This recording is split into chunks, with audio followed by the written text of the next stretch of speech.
Greeting denizens of the internet.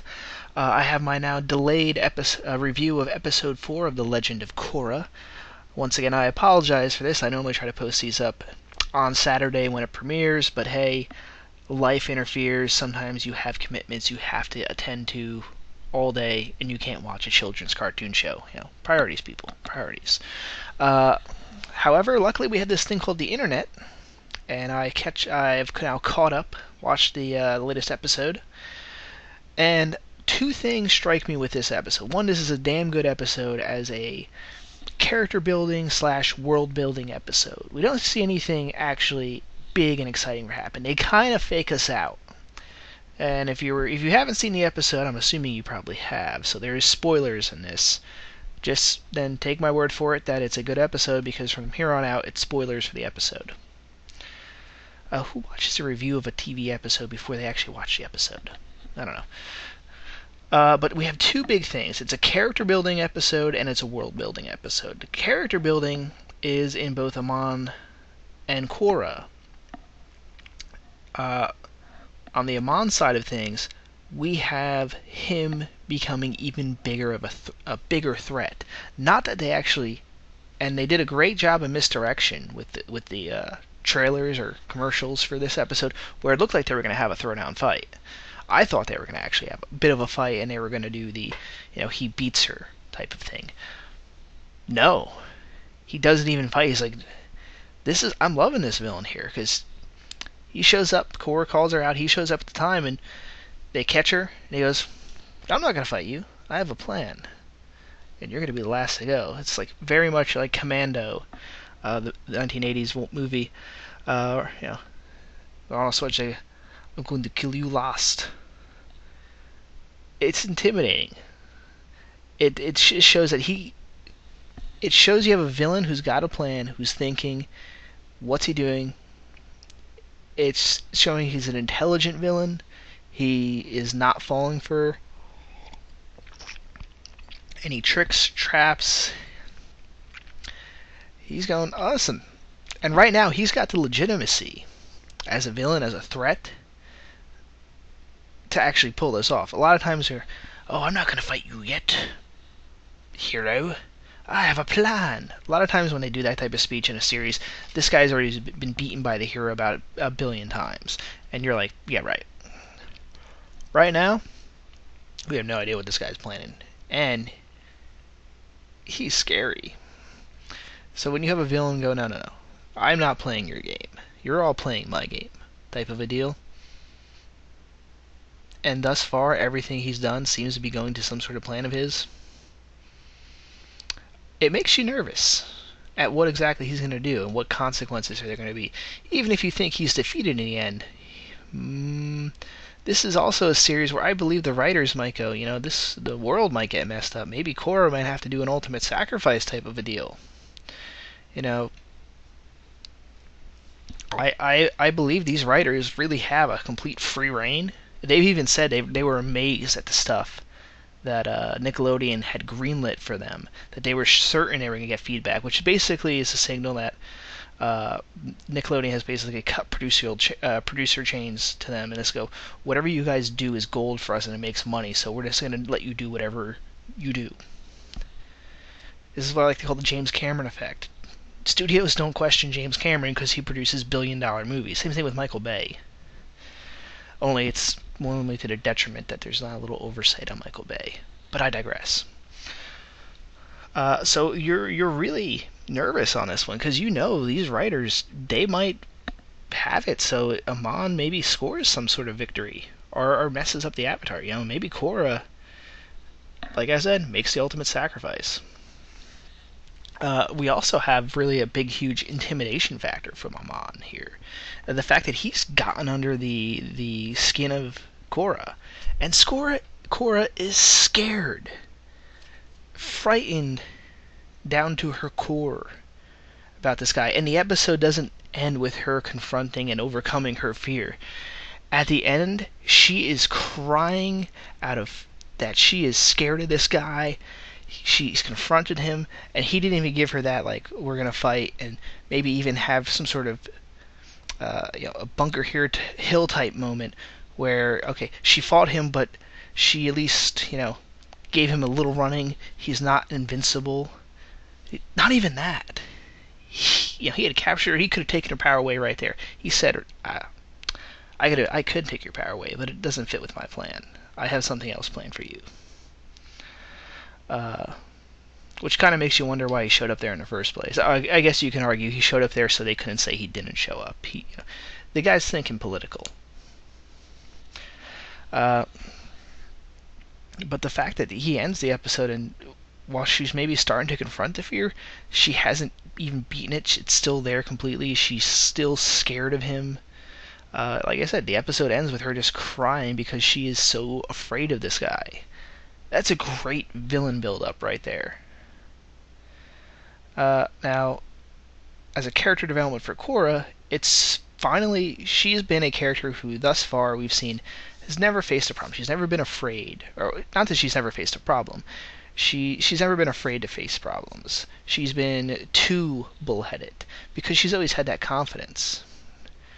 She's always been having some sort of insane super strength, her avatar powers, all that. So if she confronts a couple of triad thugs on the street, they're nowhere near her level of training. Now she's finally confronted with for the first time in her life, something that she has to truly overcome. And much like her training in airbending, she's not good at that. When she has not faced that many, you can tell as a character, she hasn't faced that many challenges that really pushed her. And she doesn't do good when she actually does come to that. When she actually comes to something that she can't beat real easy. If she's just not actually good at it, she's not very good at adapting. So it's an interesting for her. It's really set up that she has to overcome. There's a real conflict. The way she, especially like I said, the way she broke down at the end of the episode, certainly it is on when it comes to the character and us being confident in her, because she's not confident in herself at this point. So that's very important. Now on the world building side, we got to finally see a little bit on how this city operates. And again, I'm picking up little hints around here, or little hints that the writers seem to be leaving that maybe Amon is a little right. Maybe he's not completely incorrect. Because we finally see the council, and instead of being how I had originally envisioned it being, how with like Tenzin being one councilman of a rather large council. I was expecting something like 20 or 30 councilmen, and Tenzin was just one of them. Perhaps, because he runs the Air Temple Island, but there would be a lot more. No, it appears that really it is the Bender elite that do run the city. There's a councilman for, looks like, each of the major nations. So I think there was Northern, Southern Water Tribe, Earthbender, Firebender, and then Tenzin. So how they worked it with the two waterbenders, I don't know. It was a little bit, they didn't explain that much, but it did at least show us, this city actually is run by the Bending Elite, aren't they? Now they didn't point this out directly, but you kind of suspect maybe the writers are actually setting this up to, Amon may not be completely incorrect here. So, like that, we also got a little bit more expansion into our Henry Ford fill-in with Mr. Sato. Basically, the guy that creates all the automobiles in the city. So that's why I say Henry Ford's fill-in, who's now going to be sponsoring the Fire Ferrets. Interesting. I don't know where exactly they're going to go with both him and his daughter. Obviously, the daughter is there to bring some sort of tension between Korra and Mako. You have her, Sato's daughter. She has the advantages of being, having this great wealth that she's able to, bring to Mako. But on many levels, Korra can't compete with that. You know, she doesn't have a penny to her name. She's a highly important figure, yes, but that same importance means she can't be. She's missing practice and such. She can't be with him all the time. Why you have this person who is not a bad person from what we can tell. She seems adventurous. She seems kind. You know, almost runs him over. Feels so bad. Buys him a new set of clothes. Takes him out to dinner. So not a bad person thus far.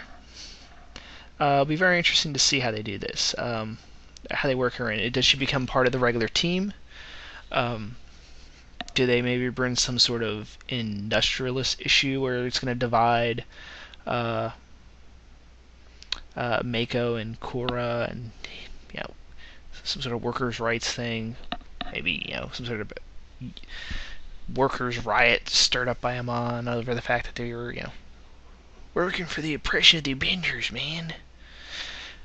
I don't know. It's interesting to see how these two new characters turn out. We also have, of course, our new councilman character, who's kind of this swarthy politician. There's always one of them.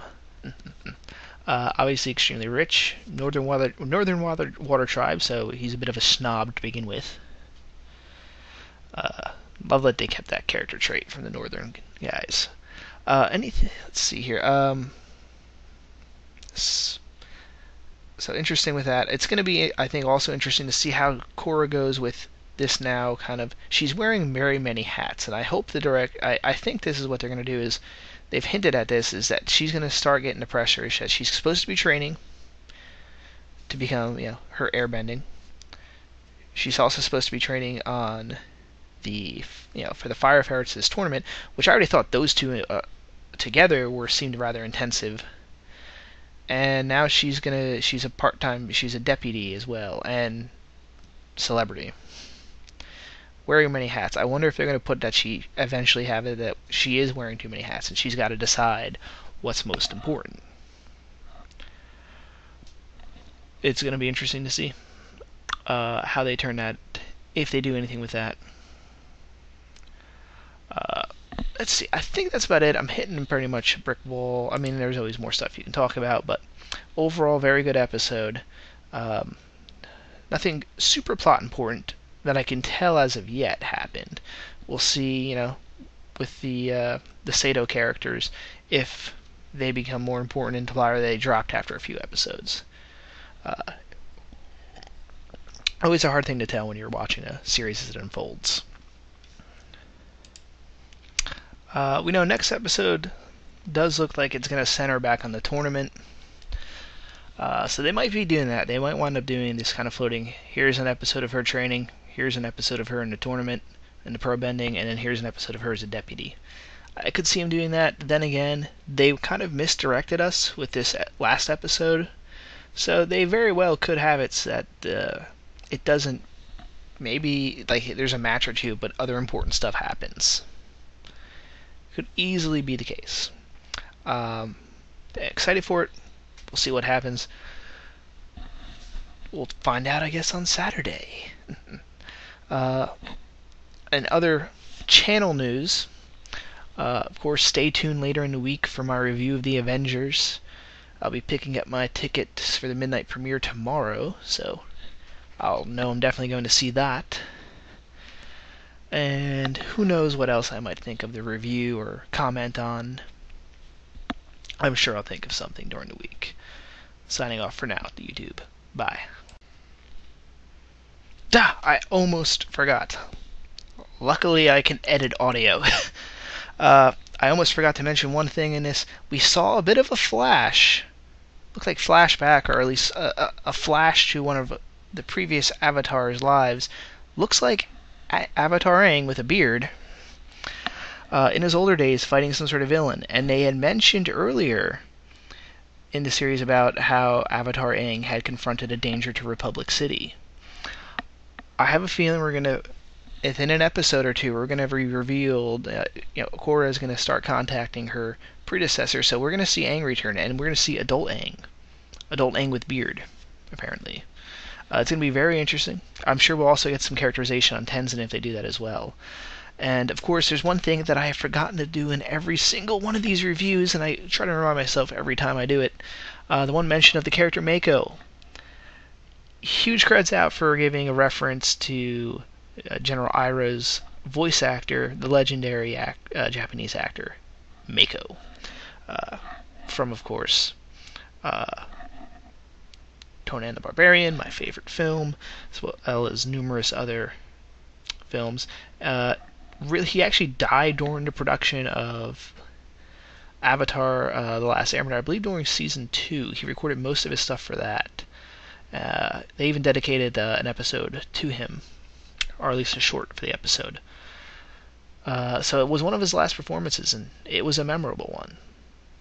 So, sorry about that. I completely forgot about both of those things, so I'm sticking them on the end of this review. Sorry. Signing off.